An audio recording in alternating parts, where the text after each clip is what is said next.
Ancient Egypt, a land of pharaohs, pyramids and powerful deities, but beneath the surface lies a deeper obsession, eternal life. The ancient Egyptians believed that death was not the end. It was merely a transition to another realm, a continuation of life in a different form. To ensure this eternal existence, they developed a complex and fascinating practice, mummification. Mummification was more than just preserving a body. It was a sacred ritual, a blend of science and spirituality. Egyptians believed that preserving the body was crucial for the soul's survival in the afterlife. The process was intricate and involved elaborate steps. Each step was designed to prepare the deceased for their journey into the afterlife. Mummification provides us with a unique window into the Egyptian psyche. It reveals their beliefs, their hopes, and their fears about life and death. In the ancient Egyptian worldview, death was not the end of existence. It was merely a transition, a passage to another realm that was as real and significant as the world they lived in. This realm, known as the Field of Reeds, was envisioned as a paradise where the deceased could continue their lives in an idealized version of Egypt. The Field of Reeds mirrored earthly life in many ways, complete with its own rivers, fields, and even social structures. It was a place where one could enjoy the same pleasures and activities they had in their earthly existence. However, to fully enjoy this afterlife, the deceased needed their physical body.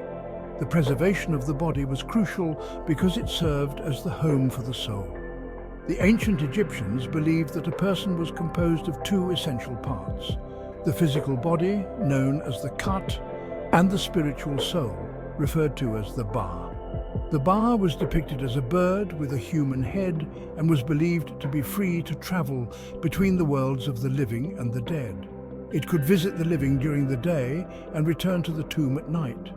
However, for the Ba to return, it needed a physical anchor, a preserved body to come back to. Without this anchor, the Ba would be lost, and the deceased would be unable to enjoy the afterlife. Mummification was the key to this preservation. The process involved carefully removing the internal organs, which were then stored in canopic jars, drying the body with natron, a type of salt, and wrapping it in linen. Each step was performed with great care and precision to ensure the body was preserved as perfectly as possible. The goal was to halt decomposition and maintain the body's integrity, so it could serve as a suitable vessel for the soul's return. This meticulous preservation ensured that the body remained intact, allowing the soul to recognize and return to it, thus enabling the deceased to live eternally in the afterlife. The elaborate mummification process, with its meticulous steps and rituals, reflects the immense importance placed on preserving the body for eternal life. It was a sacred duty performed by skilled embalmers and priests. Mummification was not just a physical process, but also a spiritual one. It was an act of faith, a testament to their belief in a life beyond death, where the soul could live on forever in the Field of Reeds. The mummification process was a complex and sacred undertaking, involving numerous steps and rituals performed by highly skilled embalmers. These embalmers were not just practitioners of a craft, but were also seen as priests, performing a vital role in ensuring the deceased's safe passage to the afterlife. Step 1. Purification. The process began with the purification of the body. Priests washed the body with water from the Nile, a sacred river symbolizing life and renewal.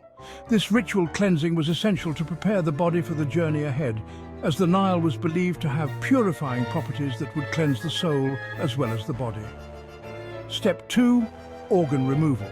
Next, embalmers carefully removed the internal organs, as these were most prone to decay. The organs were placed in canopic jars, each dedicated to a specific god who would protect them. The liver, lungs, stomach, and intestines were each placed in their respective jars, while the heart was often left inside the body, believed to be the seat of intelligence and emotion. Step 3. Desiccation. To prevent decomposition, the body was dried using natron, a naturally occurring salt. The body was covered and buried in natron for about 40 days. This process effectively removed all moisture from the body, preserving it for eternity. The use of natron was crucial as it ensured that the body would remain intact and recognizable in the afterlife. Step 4. Wrapping the body. After desiccation, the body was washed again and anointed with oils and resins. These substances not only helped to preserve the body, but also had religious significance, symbolizing purification and protection. Embalmers then meticulously wrapped the body in layers of linen bandages, often accompanied by amulets and prayers for protection in the afterlife. Each layer of wrapping was done with great care, ensuring that the deceased was well prepared for their journey. Step 5. Final procession. Once the wrapping was complete, the mummy was placed in a sarcophagus, a decorated coffin that often depicted the deceased. The sarcophagus was not just a container, but a protective vessel, adorned with inscriptions and images to guide and protect the soul. The mummy was then ready for its final journey to the tomb, where it would be laid to rest with various grave goods, including food, jewelry, and other items believed to be needed in the afterlife. This final procession was a solemn and significant event, marking the transition from the world of the living to the eternal afterlife. Section 4. The tools of the trade: instruments used in mummification. The mummification process required specialized tools and instruments, each designed for a specific purpose. Brain hook, a long, hooked instrument used to extract the brain through the nostrils. Obsidian blades. Sharp obsidian blades were used for making incisions in the body to remove internal organs.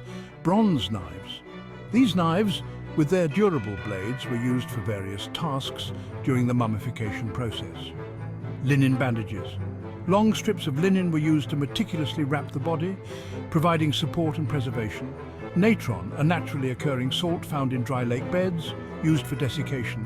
Resins and oils, frankincense, myrrh and cedar oil, were used for their aromatic and preservative properties. Canopic jars, special containers often made of alabaster or pottery, used to store the removed organs.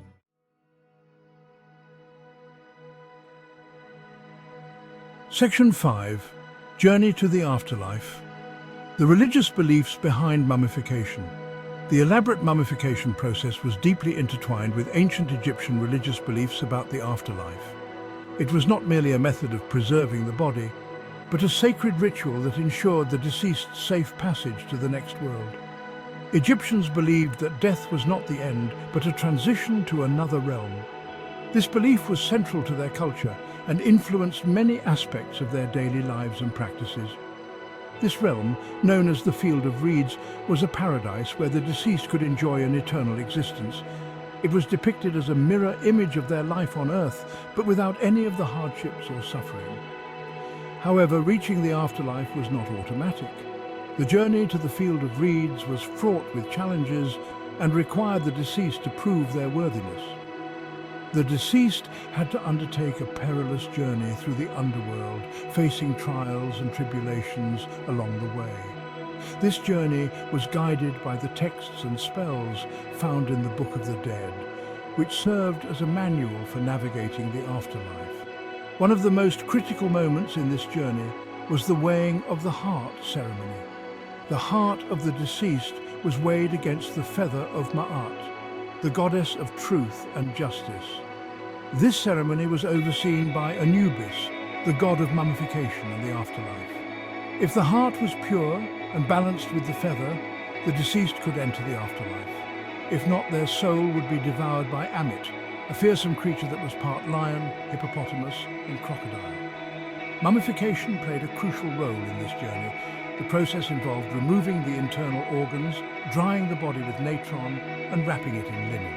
This preservation was essential for the soul's return. The preserved body served as a vessel for the soul to return to. Without a well-preserved body, the soul would be lost and unable to reach the afterlife. The amulets and prayers placed within the wrappings were intended to protect the deceased and guide them on their journey. These items were believed to have magical properties that would help the deceased overcome obstacles and ensure their safe passage to the Field of Reeds. The entire mummification process, from the rituals performed by priests to the placement of protective amulets, was a testament to the Egyptians' deep-seated belief in the afterlife and the importance of ensuring a safe journey for the deceased.